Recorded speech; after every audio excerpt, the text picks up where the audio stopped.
All too often, we warn you about scams and do stories that involve victims. Rarely do we get to meet one of the people accused of being behind the con. Today, 7 News' Diane Lee knocked on the door of a woman at the center of an FBI probe. She lives right here in the upstate. And for months, investigators say checks from victims had been pouring into her home.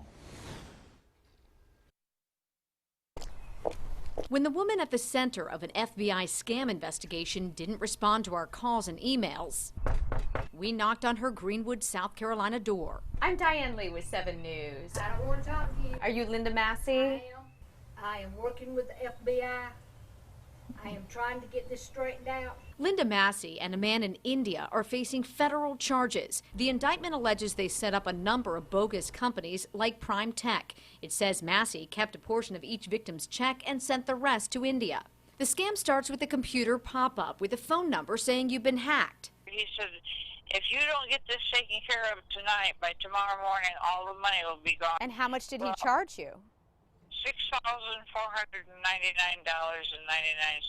In some cases, if you didn't send more money, this happened. He actually clicked on my computer and started viewing me on my video screen, and then he started threatening me. He threatened to kill me, kill my family. More than 120 victims reported the scam to the Better Business Bureau in Greenville, and the indictment alludes to hundreds more, totaling over $5 million.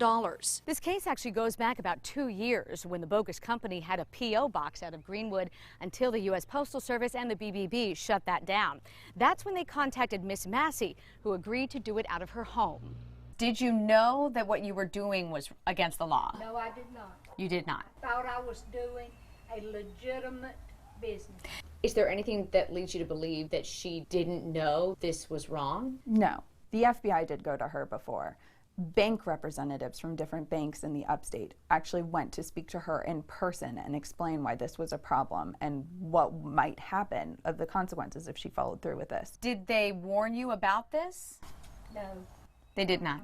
I'm not saying anything else. Massey will have her day in court, at least some consolation to the many victims who may never get their money back. In Greenwood, Diane Lee, 7 News.